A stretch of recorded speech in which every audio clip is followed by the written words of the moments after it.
Good evening, Oswego, and welcome to WTOP 10 Wednesday Night News, your connection to Oswego and beyond. I'm John Mangello. And I'm Marissa Sarback. Today is November 28th, and this is your news, sports, and weather, all before the first commercial break. Let's take a look at your top stories. 10 News starts now. 9 people from the central New York area were arrested earlier today, charged with sex trafficking. Police from Fulton, Utica, Hastings, Pulaski, and Herkimer worked together for the past 9 months investigating the sex trafficking of a minor. Police say that despite the arrests, there are still some questions that need to be answered.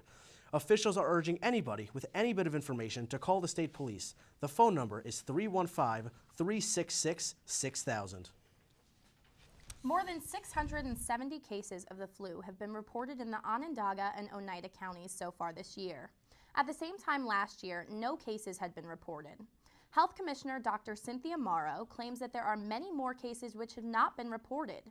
She says that this year's flu virus is spreading quickly and people really need to get the vaccine. The majority of cases are seen between children ages 1 through 9 as a result of close proximity and a lack of respiratory hygiene. And now we'll check our current conditions outside with meteorologist Rob Camille. Rob, what's it looking like out there? Thanks a lot, guys, and good evening, Oswego. I'm meteorologist Robert Camille here, standing outside the campus center on a very, very, very chilly Wednesday night. Right now outside, the thermometer says it's 36 degrees, but it still feels a little bit cooler, hovering around the 26, 27 degree range because of the wind gusts we've been having and also because of the snow as well. It's actually just stopped snowing here in front of the campus center, but as you can see from our radar, there's still a lot of lake effect snow showers hanging around the area, particularly into southern central Oswego County and up towards the north of Oswego County, more towards Sandy Creek and Pulaski as well. Now, the snow that we've been seeing for the past day or so is going to continue in tomorrow as we take a look at our 3-day forecast. The snow should decrease a little bit by Friday, and by Saturday it starts to warm up and the sun reappears. But there's a chance we could see some rain and even some temperatures into the 60s, 50s by next week. I'll have your full forecast coming up. Back to you guys in the studio. Thanks, Rob. 3 Oswego County sheriffs were injured in Trappell today while apprehending a man who was swinging an axe at passing motorists. The sheriffs arrived and arrested James Rogers, 55, of Pennville, after subduing him with pepper spray. He is being charged with 1 count of aggravated assault on a police officer, 1 count of second-degree assault, menacing a police officer, criminal possession of a weapon, and resisting arrest. The officers are expected to make a full recovery. Yesterday, an Oswego County driver was stopped by a police officer and charged with carrying 44 bags of heroin. Ryan M. Hilton was arrested around 10 p.m. Charges with 2 counts of felony criminal possession of criminal substance, including 1 count accusing him of intending to sell. He was also charged with possession of marijuana, a violation. Hilton was sent to the Oswego County Jail with bail set at $20,000 cash or $40,000 bond. Now let's hear about our newest art gallery exhibit, and Megan Roberts is there. Go.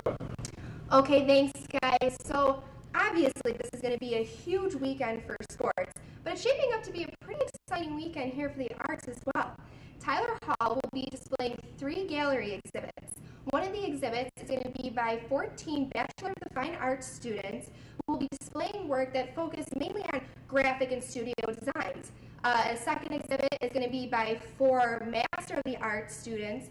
Now, these students are required to show their work as part of their grades, is required by their classes.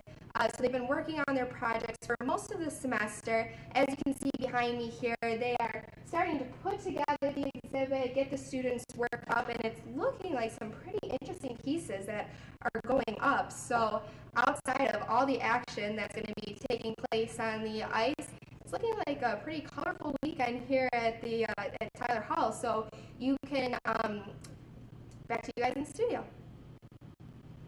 Thanks, Megan. An Arizona man is thanking the firefighters who saved his life 2 years ago. The man was flatlined for minutes before the firefighters were able to resuscitate him. Susan Casper shares his life after death experience. Every day, the Phoenix Fire Department receives hundreds of life-saving 911 calls. This is a call that we actually remember pretty well. Robert Duane frantically made that call 2 years ago. He was home with family when he began gasping for air. Then I went into an asthma attack and from then on, I blacked out. For 6 minutes, Robert flatlined, dead on the floor until firefighters from Engine 37 arrived, springing into action using an experimental tool called hyperthermic treatment. After we got his heart rate back, we were able to give him the cold fluids that helps his brain be preserved. For the next 11 days, Robert remained in a coma, clinically dead. Then miraculously, he recovered. But his near-death experience wasn't enough to get his life on track. Robert continued battling drug and alcohol addiction until he was thrown in jail and had time to reflect on the gift he had been given. I'm thankful that the Lord's in my life now. I'm thankful that I'm still here. And thankful this Phoenix Fire family gave him a second chance at life. You know, they save lives every single day. And just to recognize it and appreciate them for what they do.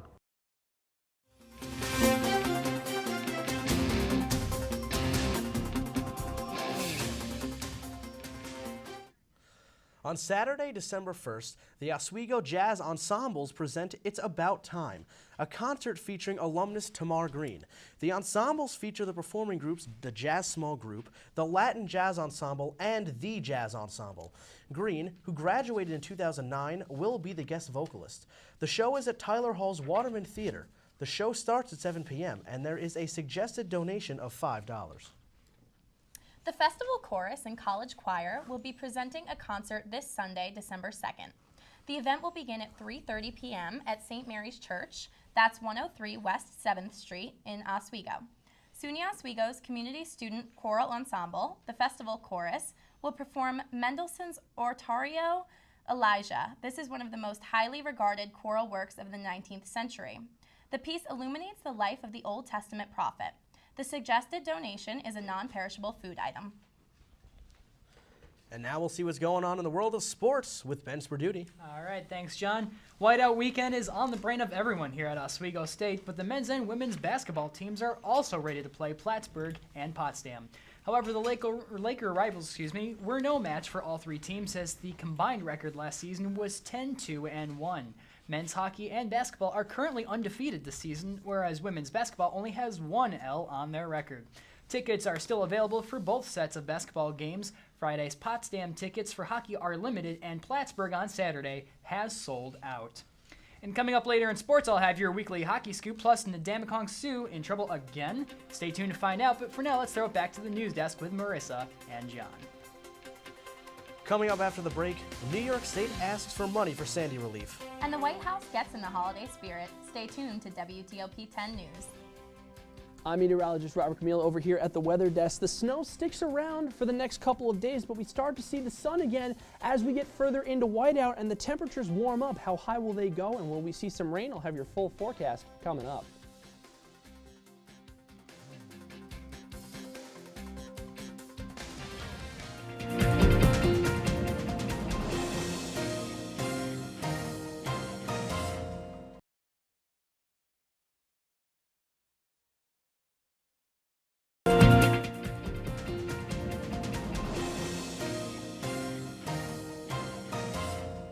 Oswego MBA program, helping you achieve your goals with a customized curriculum developed with flexibility in mind. Take classes year-round, full or part-time in Oswego, online or at the Metro Center in downtown Syracuse.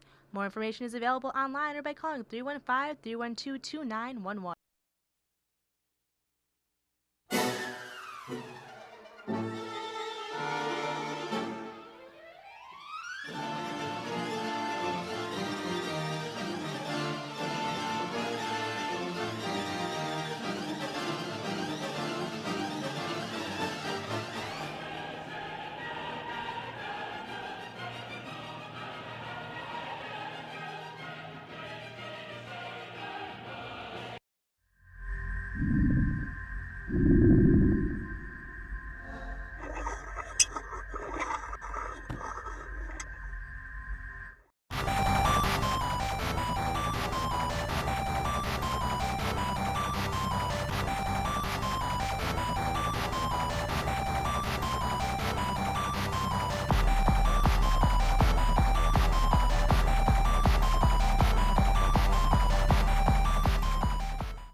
10 minutes past 10 in the evening, and a very good evening to all of you out there watching.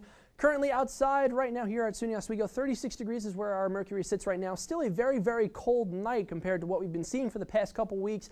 No snow showers right now. The snowflakes have been falling off and on throughout the day, mixing with sleet at times. They're still in the area though.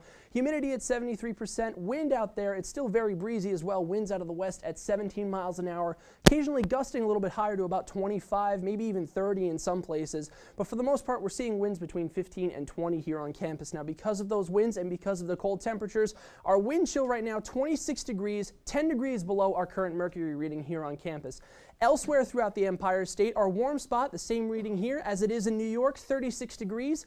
That's one of a few spots that are still above the freezing mark across the state. 34 degrees in Albany, 32 in Glens Falls, 34 in Watertown, 35 in Rochester. Out west we go to Buffalo at 33 degrees, and right now our cold spot is in the southern tier in the city of Binghamton at 27 degrees. Now, because of the snow and because of the wind, the National Weather Service has issued a lake effect snow advisory for Oswego, Oneida, and northern Cayuga counties. Now, what this means is throughout the night we're experiencing locally heavy bands of snowfall, including wind gusts in excess of 35 miles an hour, particularly in areas along the eastern shore of Lake Ontario. So if you're in Sandy Creek or Pulaski or Lacona, that's something that you might want to pay attention to. Now, because of the high winds and the blowing snow risk with the heavy snowfall, visibility could be less than a quarter mile at times. So if you're in these areas and you're out driving tonight, take extreme caution, be very, very careful while you're out there. This advisory is scheduled to expire at 4 o'clock tomorrow, but that does not mean, 4 o'clock in the morning tomorrow, but that does not mean that the snow conditions will be over and done with anytime soon. At least for another day into tomorrow night, the snow sticks around, temperatures go up, and the rain returns as we go through Whiteout weekend here on campus. And as we go into the beginning of the next week, it's beginning to feel a lot like spring. Possibly a chance that we could see temperatures into the 50s as we go into early next week. For the time being, our radar right now, you can see the heavier bands of snow in the areas under the advisory in those shades of darker blue, mixing along the eastern shore of Lake Ontario. Snow's still going to stick around. The cold front's going to drop down from Canada, which is going to be combative with an area of high pressure that's sitting over the mid-Atlantic right now. As we go into the rest of the weekend, the rain starts to move in, which we're going to be seeing on Sunday because of a warm front moving in from the Midwest. The warmer air is also going to move up. As you can see, it starts to get into the area on Sunday, but we won't feel the full effects of it until Monday afternoon into Tuesday. Overnight, lake effect still a strong possibility here, especially in the Tug Hill and on the eastern shore of Lake Ontario. As we go into tomorrow morning, in the morning hours, the clouds are going to be the biggest problem. We're not experiencing a big of a chance of snow until about the lunchtime hour, 1 o'clock in the afternoon.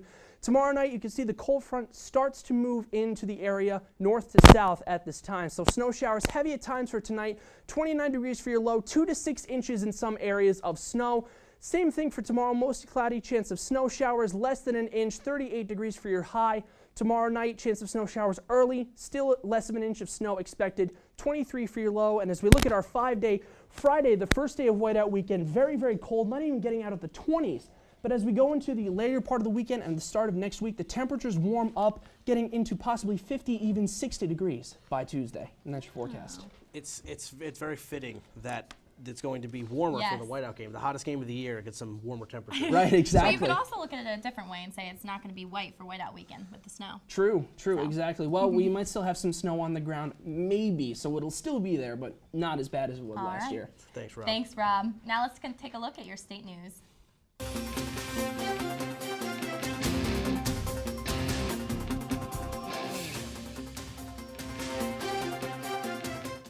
The state of New York is requesting nearly $42 billion in federal supplemental aid to recover from Hurricane Sandy. New York City Mayor Michael Bloomberg says that the city alone suffered a whopping $19 billion in losses from the storm. The mayor is headed to Washington Wednesday to make a personal plea for the money. We all agreed we need to get some support from both Democrats and Republicans. Hurricane recovery is not a partisan issue. And in New York, we have a united front of Democrats and Republicans. And now we have to bring together both sides in Washington and both ends of Pennsylvania Avenue. President Obama did declare New York a federal disaster area in the wake of Sandy to allow the state to receive recovery funds. President Obama held his first cabinet meeting today since his re-election. During the meeting, the president praised the U.S. ambassador of the UN, Susan Rice. President Obama called Rice extraordinary, saying he couldn't be more proud of the job she has done. Rice is considered a top candidate to replace Secretary of State Hillary Clinton. However, many Republicans accuse her of misleading Americans in what prompted the deadly September 11th attacks on the U.S. consulate in Libya. It's beginning to look a lot like Christmas at 1600 Pennsylvania Avenue. First Lady Michelle Obama welcomed military families to the White House and also gave us the first look at some of the holiday decorations. After a reception in the Festive East Room, the children joined Mrs. Obama in the state dining room for some fun holiday crafts and treats. Accused WikiLeaks whistleblower Army Private Bradley Manning was in court again Wednesday. Manning's lawyers are trying to get serious charges thrown out by saying that Manning was mistreated at the brig in Virginia. Manning is expected to take the stand later this week to discuss his detention. He's facing a number of charges, including aiding the enemy and wrongfully causing intelligence to be published on the internet. Manning could get life in prison if convicted on all counts.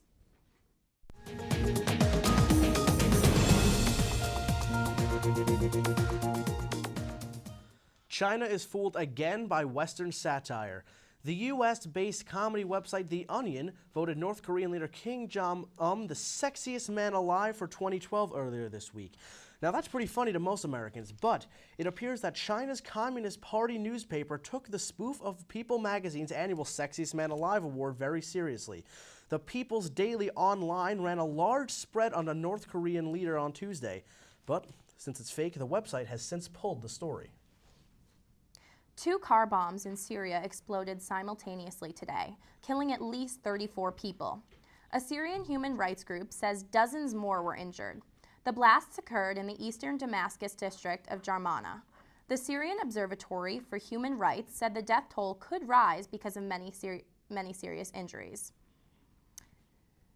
And when we come back, we will have your video game update, but first, here's your late night menu.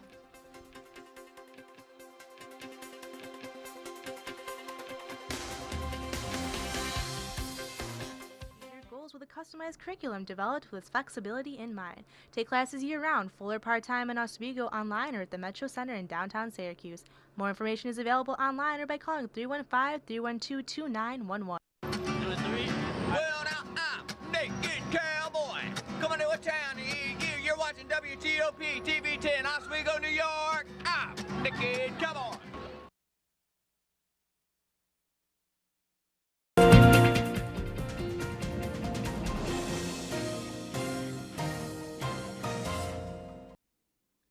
Last night, Lori Capricuzzi scored 2 goals on Aliyah Brian Love. And Joe, get out. Adam, you're in. Lori Korpakovsky scored 2 goals on Ilya Brizgalov. Got it!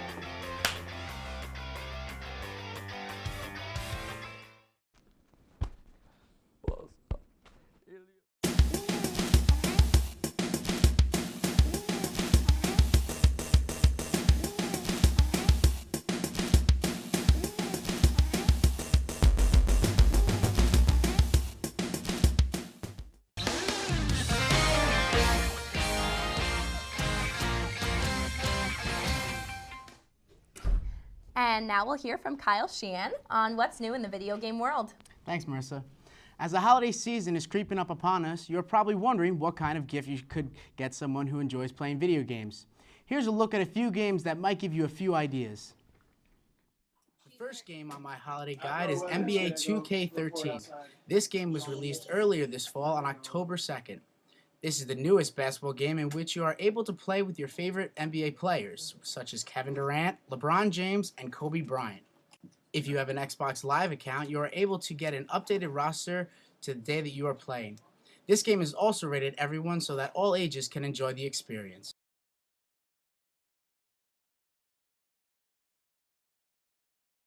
And the game is The sort of next game a on the take list on what is happens Rise in the of the film, and Guardians. we get to play as The each of the game is different based off characters of the from the movie, film. which is currently Sort of the This is a retelling great of the game for classic kids, as you characters. get We to have play North, as different Bunnyman, childhood fantasy Tooth, all playing characters as sort of such as their Jack sort of Frost, amped Toot, up which versions is the of Tooth Fairy, Santa and Claus, Sandy, which Easter is the Bunny, the Sandman. Tooth Fairy, This game is rated Sandman, everyone and 10 of course older. Jack Frost. It So was he's released on our kind of November our 23rd lead for character in this PS3, game. Xbox 360, Wii, Wii U, and Nintendo DS.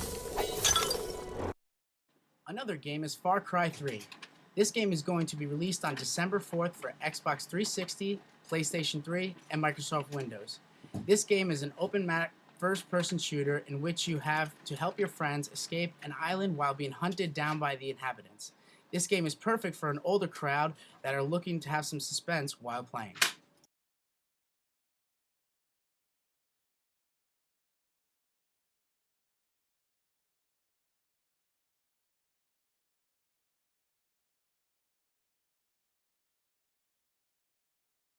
The last game on my holiday guide is XCOM Enemy Unknown. This is more for someone that is looking to test their mind in a strategic game. The primary goal of this game is to team up with other nations across the world to stop an alien invasion. The game was released earlier this fall for Xbox 360, PlayStation 3, and PC. And that's a few ideas for this holiday season. Thanks, Kyle.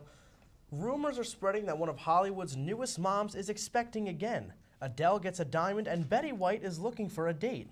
Elizabeth Corden has all the day's entertainment news in this Hollywood Minute. The Simpsons team is keeping mum on reports that the singer and fashion mogul is pregnant. Simpson and her fiance Eric Johnson welcomed a daughter 7 months ago. Now, Us Weekly cites an anonymous source who says the couple is expecting again. A rep for Simpson responded to the story saying, "I won't be commenting on speculation made by Us Weekly." Adele scores a diamond, a musical diamond, that is. The singer's second album, 21, has sold more than 10 million copies in the U.S. That earns her a diamond certification from the Recording Industry Association of America. She's the only female European artist in history to hit the prestigious milestone. Worldwide, 21 has sold 25 million copies. It was the best-selling album of 2011 and is on track to be a top contender for 2012. You can win a date with Betty White. The actress is auctioning herself off on eBay. The prize, you and 3 friends can join White for dinner at one of her favorite restaurants in the Los Angeles area on a mutually agreed upon date. Bidding runs from December 3rd through the 10th. All the proceeds benefit the Society for the Prevention of Cruelty to Animals. And now a full look at sports with Ben Sperduti.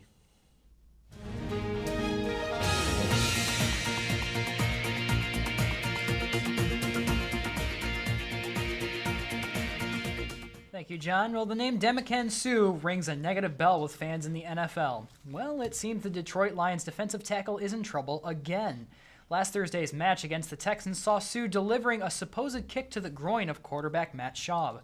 The NFL found no reason to suspend Suh for the incident, but did not let him off easy. He was fined $30,000 for the kick on Schaub. When he spoke to the media today, Suh stated the kick was unintentional and sees no reason to apologize. And now for your hockey scoop, the junior hockey leagues were given a stern reminder of what happens when you don't follow the rules. The Western Hockey League's Portland Winterhawks were sanctioned by the league for player benefit violations back as long as 4 seasons. The WHL responded with harsh penalties for the team, including eliminations from the first 5 rounds of next year's draft and from the first round of the next 4 seasons. The Winterhawks were also fined $200,000, and the coach was suspended for the remainder of the season. The league will not comment further on the issue. And the American Hockey League echoed the name of veteran goalie Barry Brust on Saturday night. The Abbotsford Heat goaltender made league history by setting the record for the longest shutout streak, a 55-year-old record originally set by Hall of Famer Johnny Bower in 1957. Brust's unorthodox style kept him solid for a total of 268 minutes, more than a period's worth over Bower's record. Brust was very modest about his accomplishment and gives his team equal credit for their performance. In 5 games with the Heat, Brust is currently the AHL's top goalie with a goals against average of just 0.59. That'll do it for sports. Now back over to the desk with Marissa and John. Thanks a lot, Ben. And when we come back, we'll take a look at the lighter side of news and a final look at your forecast. Make sure you stay tuned here at WTOP 10.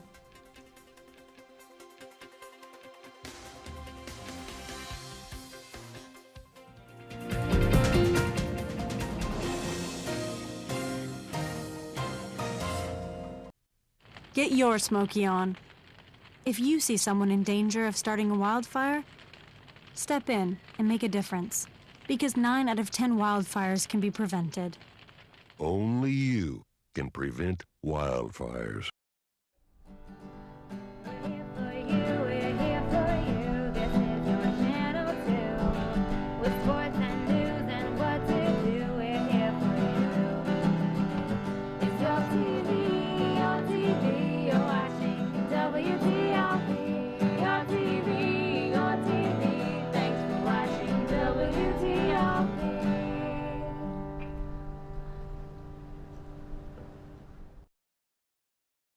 The Oswego MBA program, helping you achieve your goals with a customized curriculum developed with flexibility in mind. Take classes year-round, full or part-time in Oswego, online or at the Metro Center in downtown Syracuse.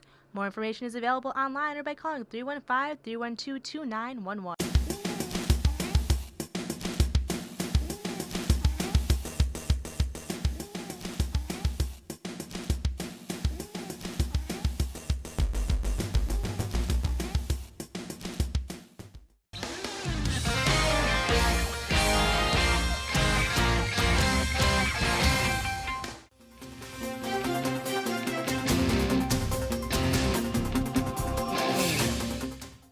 And here's a dive into the lighter side of news. Tonight's Powerball lottery jackpot was a record $550 million, and that meant big lines, especially for cities bordering states without the lottery. Now, this gas station in Delta, Louisiana, says it had been selling tickets nonstop since Monday. Mississippi doesn't participate in the Powerball, so its residents had been lining up across this bridge for their chance to win big. This story here says all of these sales were not necessarily a good thing since it only made 5 cents on a ticket and regular customers could not buy gas or other necessary items. Melissa Rycroft and dancing partner Tony Dovolani are the winners of Dancing with the Stars All Stars. The duo beat out former Olympians Shawn Johnson and Derek Huff for the top prize. This is the first Big Mirror Ball win for both Dovolani and Rycroft. Dovolani had 2 reasons to celebrate, as his big win happened to be the same day as his anniversary. The downward spiral that is the CBS sitcom 2.5 Men is back in the news yet again. Angus T. Jones, who plays the young Jake Harper on the show, went on a rant on a video uploaded to YouTube Monday. In this video, he all but said he hated the show. To quote the disgruntled star, "If you watch 2.5 Men, please stop watching 2.5 Men. I'm on 2.5 Men, and I don't want to be on it." Following 24 hours of tabloid coverage, including former star Charlie Sheen calling the show a, quote, curse, Jones took back his words, claiming they were taken out of context. And now let's take a final look at your forecast with meteorologist Rob Camille. Well, thanks a lot, John. We're going to be looking at more of the same conditions tomorrow as we were today, starting out below the freezing mark. The snow increasing in chance as we go through the late hours of the afternoon, topping in at about 38 degrees and another inch of snow on top of what we're going to be getting tonight. You know, the snow, everybody complains about the snow, but the one thing the snow represents in my heart is Christmas. It's coming very Holidays, soon. I yes. can't wait for it. And nice cookies. I'm getting at least one of those games that Kyle talked about in his segment earlier, especially the basketball That sounds game. Mom, if you're watching. Or Santa if you're paying attention as well. Exactly. Definitely Santa. That's on everybody's Christmas list. You know, I actually got a test of making the Christmas cookies, and I tried them over Thanksgiving with my family, and they were a huge hit. I'm so excited. That's the best. Make sure you bring some to us. I always burn I definitely them, will. so. I will mail them to you guys. Trust me. And that will do it for us here at WTOP 10 News for the 10 News team. I'm Rob Camille. I'm Marissa Sarback. And I'm John Mangello. Have a great night, and we'll see you tomorrow.